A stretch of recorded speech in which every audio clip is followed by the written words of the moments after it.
안녕하세요. 수소를 쉽게, 수소를 안전하게, 수소 경제를 통해서 수소 사회를 만들어 나가는 수소 머니 코너를 담당하고 있는 머니투데이 선임 기자 오동희라고 합니다.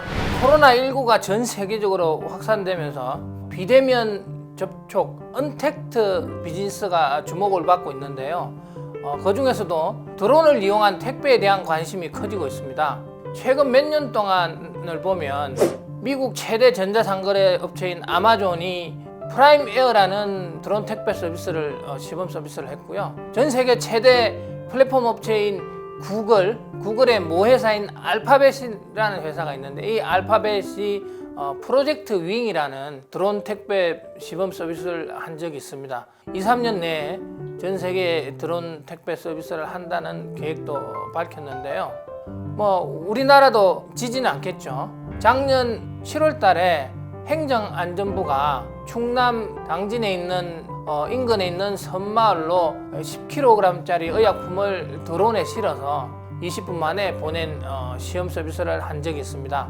행정안전부도 2-3년 내에 상용 서비스에 대한 목표를 내놓기도 했는데요. 드론은 이처럼 택배 같은 서비스 외에도 방송사들이나 이런 쪽에서는 이제 영화 촬영을 하거나 드라마 아니면 연예 프로그램 촬영을 할 때 이 항공에서 이렇게 촬영하는 항공 촬영용으로 주로 쓰고요.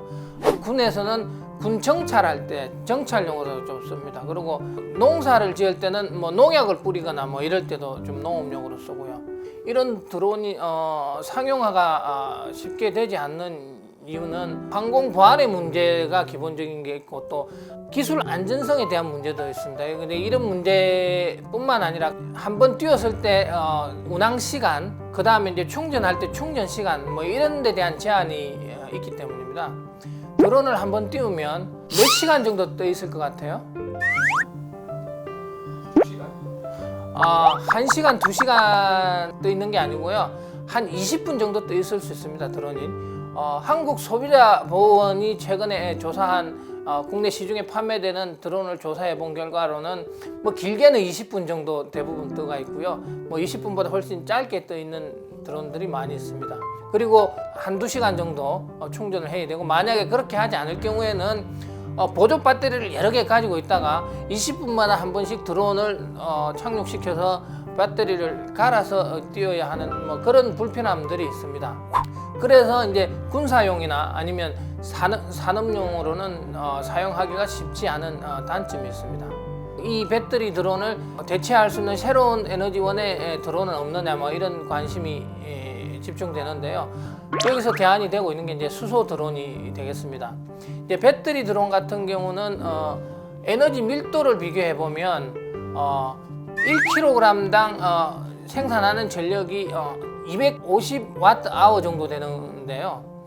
수소 1kg당 생산할 수 있는 전력은 1330Wh 정도 됩니다. 그러니까 한 5배 이상 에너지 밀도가 높아서 동일한 무게로 띄우더라도 5배 이상은 더 오래 있을 수 있다는 얘기입니다. 지난 4월 16일 날 두산 모빌리티 이노베이션이라는 회사하고 제주도하고 같이 해서 제주도의 인근에 있는 가파도하고 마라도하고 비양도가 최근에 이제 코로나19로 인해서 마스크를 이렇게 보내야 되는데 거기에는 약국이나 이런 데도 없고 또 배를 띄워서 보내기도 그렇고 해서 두산 모빌리티 이노베이션이 만든 수소 드론에 1200장의 공적 마스크를 실어서 마스크를 전달한 게 이번에 시험에 성공을 했습니다.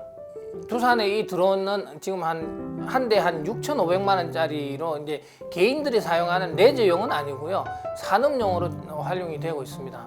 바다에 배를 타고 가서 풍력 발전기 바로 밑에서 드론을 띄워서 그 위에 이제 프로펠러나 이런 데 문제가 없는지를 드론으로 점검을 하고, 아니면 산에 올라가서 철탑 밑에서 드론을 띄워서 그 고압 전선들을 체크하고, 드론이 한 번에 비행할 수 있는 시간이 20분밖에 안 되기 때문에 먼 거리는 배터리 드론은 하기가 힘들었습니다. 수소 드론 같은 경우는 2시간 정도 장시간 떠서 있을 수 있습니다. 한 40km까지 왔다 갔다 할 수 있습니다. 수소 드론 말고 국내 벤처 기업 중에 액체 수소를 이용한 메타비스타라는 회사가 있습니다. 액체 수소를 개발하는 회사인데요.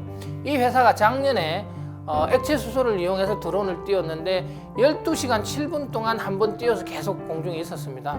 그래서 이 기록이 세계 최고 기록이라 기네스북에 오르기도 했습니다. 액체 수소나 기체 수소 같은 경우 기술적 문제라든지 비용에 대한 효율성이라든지 이런 데 대한 개선점이 여전히 남아 있습니다. 그럼에도 불구하고 수소 에너지가 왜 중요하냐? 앞으로 보면 날아다니는 택시, 드론 택시나 이런 걸 상용화할 경우 이 배터리로는 날아다니는 드론이라든지 상용화하는 게 상당히 힘듭니다. 수소 에너지를 이용한 상용화가 그 무엇보다 중요하고 앞으로도 이런 데 대한 관심이 훨씬 커질 것 같습니다. 감사합니다.